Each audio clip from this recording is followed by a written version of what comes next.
الطبيعي او ايه الشعور الطبيعي اللي انا كطالب ثانويه عامه المفروض احسه دلوقتي؟ صح؟ خلينا نقول طبعا صح كده؟ تمام. بص يا سيدنا، هطلب من حضرتك حاجه انا عارف ان هي مش اي حد هيعرف يحققها، بس دايما خدها قاعده في الحياه، مش في ثانويه عامه بس. دايما يا سيدنا اول ما تلاقي نفسك خايف من حاجه اهجم عليها. بمعنى دايما الانسان لما بيجي يفكر في اشياء هو بيخاف منها فبيسال نفسه سؤالين: طب انا خايف، الخوف ده هو اذى نفسي مهول. لو انا فضلت خايف وبشعر بالخوف، الوجع ده اقوى ولا النتيجه اللي هتحصل؟ وجع الخوف اقوى من اي نتيجه ممكن تحصل، حتى لو كانت النتيجه سيئه. مش بتكلم على ثانويه عامه، بتكلم على اي حاجه. فدايما المشكله في اذى الخوف مش في اذى النتيجه. تمام؟ فعلى سبيل المثال النهارده واحد ما بيعرفش ينام لوحده في البيت، فلو راح النهارده اتقال له انت هتنام لوحدك في البيت، فيفضل وانت صغير على سبيل المثال، فكنت بتفضل تعيط عشان ده هيحصل، ايهما اشد وجعا؟ الاحساس ده ولا احساس اللي انت اتحطيت جابوك قعدت على السرير بقيت لوحدك؟ اسيبك من نمت ولا ما نمتش، مين اكثر وجعا؟ الشعور القبلي بالخوف او الشعور بالخوف قبل حدوث المشكله. فدايما عندنا مشكله ان الشعور بالخوف هو مؤذي وبيوجع اكتر من النتيجه بتاعت الخوف نفسها. فعشان كده بطلب من حضرتك في الفتره دي يا سيدنا ان انت تبقى جريء. يعني ايه جريء؟ كده كده انت ما قدامكش اي خيار تاني، واي خيار تاني في اللحظه دي هو مش في صالحك. لازم تبقى جريء. يعني ايه جريء؟ فليذهب العالم للجحيم. ونام؟ اكيد مش هتنام، احنا قدامنا يوم وكام ساعه، اكيد مش هتنام.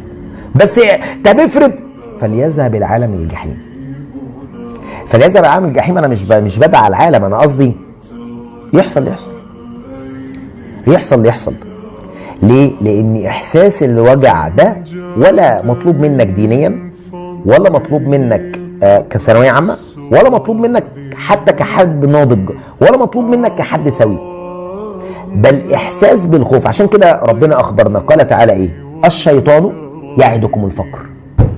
دايما الشيطان بيلعب على الانسان. طب انا اقول لك حاجه، مين اشد وجعا، الفقير ام الذي يخشى من الفقر؟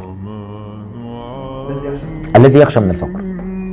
عشان كده بنشوف ناس فقيره يقول لك يا عم انا عادي، تشوفه قاعد معانا بيضحك، المفروض هو ايه؟ ما يضحكش. مع ان واحد تاني قاعد في البيت مع اكله وشربه، قاعد عياله يكلموه سيبوني دلوقتي يا عم، طب يهديك يرضيك، طب الحق العيال واد بيصوت سيبوني، ما حدش ليه دعوه بيا. هو عنده ايه؟ خايف من اللي جاي. فعشان كده ربنا اخبرنا في القران الشيطان يعدكم، يخوفك من اللي جاي. فالشعور بالخوف شيء مؤذي. ايوه يعني مطلوب مني ما اخافش، مش قصدي، مش هتعرف، اصل هي المشاعر عندنا مش زراير، دوس على زرار عدم الخوف فهيتم تفعيل زرار عدم الخوف. بس انا بقول لك ان من وسائل الشيطان اللي دايما بيستخدمها ان هو بيخوفك من الايه؟ من اللي جاي. طب انا دلوقتي ما بقولش لحضرتك انك ما تخافش، لان اتفقنا ان ده شعور ولا انا املكه ولا انت تملكه. طب ايه اللي المفروض يحصل؟ المفروض يحصل دلوقتي ان حضرتك تستعين بربنا، تستعين ان انت تدعي ربنا ان انت تبقى يا رب هديني، وان انت ابعد عن دماغك فكره اللي جاي يحصل. اللي يحصل الانسان امتى بيخاف يا عبد الله؟ لما بيفكر في اللي هيحصل، عشان كده دايما العيال الصغيره لما كانت زمان المشاغبه يكتب مدرسه زي ما الكاتب كان بيكتب مدرسه، فكان يتقال له هنقول لبابا، هو مش خايف يا عم، لما تبقى تقول له سيبنا نعيش اللحظه. على فكره رغم ان هذه السمه اللي هو فكره ان هو يرتكب خطا سمه سيئه، ان السمه اللي الواد بيفكر فيها واتسم بيها دي فكره ناجحه. الواد ده لما يكبر السمه دي هتساعده جدا، ان هو يا عم اصل بكره. يا باشا لما يجي بكره عيشني النهارده ونشوف بكره فيه ايه. فالشاهد في الموضوع يا سيدنا، المطلوب مني في اللحظه دي ان انا اري ربي مني ما استطيع، ثم اما بقى التفكير في اللي جاي فليذهب العالم للجحيم. فخليك انسان جريء. يحصل ايه؟ يحصل اصل انا يحصل اللي يحصل بدون مقدمات، مش عايزين وجع دماغ. اصل انا ايه يعني نظره عم احمد اللي ساكن تحتينا، ما انت تذهب نظره عم احمد للجحيم، انا مالي بعم احمد. نظرة عمتي وبنت عمتي من سنة مش عارف كام لما كان سنة، ما توجعوش دماغي. كلمة هتتقال، ده نفترض انا عارف ان كل طالب في ثانوية عامة في اللحظة دي بيبقى فاكر ان هو محور الحياة في الأسرة، واحيانا الأسرة بتبالغ في ده، ولسه هنكلم الأسرة في الحتة دي، واحيانا الأسرة بتبالغ في ده، بس في الواقع يا صديقي بمجرد ما الموضوع يحصل، انا بقولكش الدرجة دلوقتي، بمجرد الناس مش منتبهة. والدليل ان بنت خالتك اللي كانت في ثانويه عامه الحياه مشيت بعدها عادي، صح؟ ايا كان هي جابت ايه وعملت ايه. هل بقى انتوا لحد دلوقتي عمالين تتكلموا؟ شوف خالص، ولو بتتكلموا هل الكلام ده قلل منها او زادها؟ خالص. فالشاهد في الموضوع يا عمنا، الشاهد في الموضوع الفتره دي لو هتعرف تحط في بطنك بطيخه صيفي زي ما بيقولوا عشان اضمن الامتحان، لا، الحياه تقوم على عدم الضمان. وانا كلمتك في ده قبل كده، مفيش حاجه اسمها حد ضامن حاجه. بس انا حاطط في بطني بطيخه صيفي ليه؟ عشان ربنا امرني وطلب مني وحذرني وعرفني ان الشيطان ما يخوفنيش من القادم، وان المستقبل مش بتاعك. انا مطلوب مني ايه؟ اعمل دي. هل بقى ده هيمنع شعور الخوف كلية؟ ابقى كداب لو قلت لك كده كده الشعور هيبقى التوتر موجود، يعني شويه مش مهم، لكن انا مرعوب لدرجه عمال احسبها. كل لما الشيطان يرمي لك بعد امتحان العربي بيوم هيحصل ايه ماليش فيه.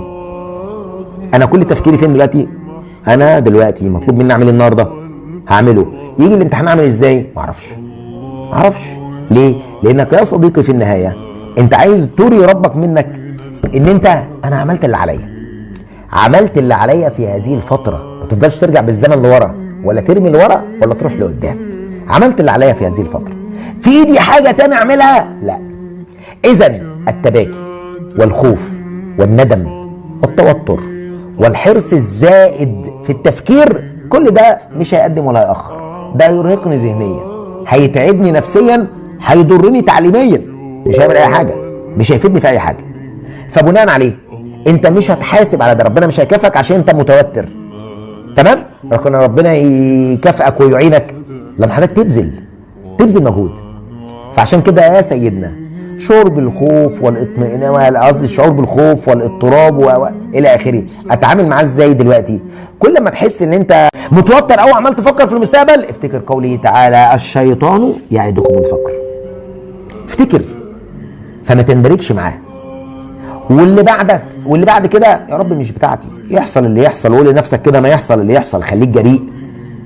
ما كانش ينفع اقول لك قبل كده ليه؟ لان لما اقول لك خليك جريء هتفتكرني ان انا بقول لك كبر دماغك ولا تعليم ولا كلام فاضي. انا ما بقولش كده، ده انت قاعد بتسمع وقاعد بتتعلم وقاعد بتبذل تعمل اللي عليك. عملت اللي عليك، لو العالم كله اجتمع ضدك عادي. وانا مش بحكي، والله ما بحكي لك كده من باب ان انا مش حاسس بيك، والله العظيم ده انا بحكي لك كده وانا عارف احساسك بالتفصيل الممل ومشاعرك الدقيقه اللي حضرتك حاسس بيها.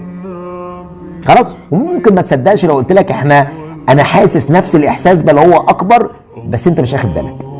ممكن ما تصدقش، مش مهم. بس في النهايه كان ينفع اعمل حاجه تانية اكتر من كده؟ لا، خلاص مش بتاعتك بقى، اركن، مش بتاعتك دلوقتي.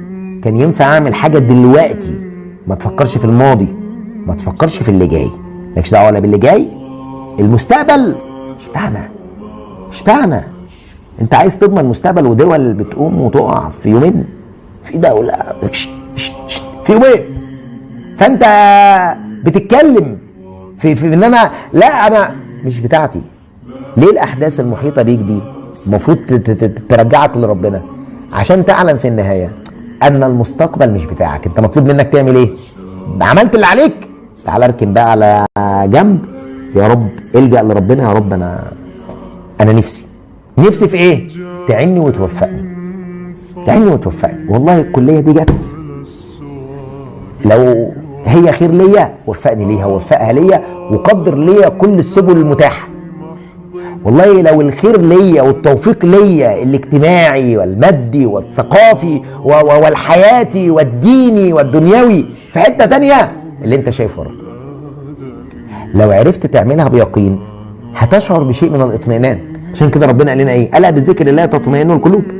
ومش بذكر الله بس يا عبد الله، ان انا افضل اقول سبحان الله سبحان الله سبحان الله، عشان بعض الطلبه تعمل ايه او بعض الناس بتفتكر ايه؟ الا بذكر الله تطمئن القلوب، فانا متوتر فاعمل ايه؟ سبحان الله سبحان الله سبحان الله سبحان الله سبحان الله سبحان الله سبحان الله، ما تطمنش. لا لا لا الايه ما تنطبقش عليا. ايه يا عم ده يا عم؟ ايه يا عم ده يا عم؟ الا بذكر الله مش شرط تقول اذكار بس، الا بذكر الله اللي انت تتامل ده، اللي انت تفكر بنفسك بربنا. انا مرجعي في النهايه لربنا، انا في النهايه مش مطلوب مني ربنا اخبرني مش مطلوب مني الضمانات ولا المستقبليات، ولا مطلوب مني افضل اتوتر لما هو قادم، ولا مطلوب مني انجذب مع الشيطان عشان هو بيخوفني من المستقبل وبيخوفني من الفقر وبيخوفني من النتيجه وبيخوفني من الفشل وبيخوفني من عدم التوفيق. انا مش مطلوب مني اندرج ورا ده. انا مطلوب مني اعمل ايه؟ انا مطلوب مني ربنا امرني اعمل اللي عليا ثم اركن استعين بربنا. اعمل اللي عليك واركن وتعالى في الصف. ادعي ربنا استعين بيه. ادعي ربنا دي يا جماعه، يعني انا قصدي بعد وانت بتصلي وانت ساجد ادعي اللي في قلبك باللغه العاميه او باللغه اللي انت بتعبر عن اللي جواك. يعني انت النهارده قبل ما تنام ممكن تقعد على الارض بدون سجاده عادي، عايز تفرش السجاده افرش، ومش على السرير، انزل اقعد على الارض، اقعد على ركبتك وارفع ايديك 15 دقايق. اتكلم يا اخي، قول اللي في قلبك، قول اللي في قلبك، طلع. ده الواحد لما بيحكي لاصحابه، لا الواحد لما بنيجي نقعد نحكي، الواحد بقى بعد ما يكون في قاعده واحد متضايق ويحكي يقول لك والله يا عم ده انا ارتحت النهارده. ولله المثل الاعلى. ففضفض، لانك مش بتحكي مع حد عشان تفضفض، انت بتحكي عشان عايز. والله اذا اراد شيئا هو خير ليك، اذا اراد شيئا يقول له كن فيكون، خلصت خلاص. بس بتعمل ده بايه؟ مش مهم تقول ايه، المهم قلبك يبقى حاضر، المهم تستجمع ده كله في دماغك وانت بتعمله. خلاص سيدنا.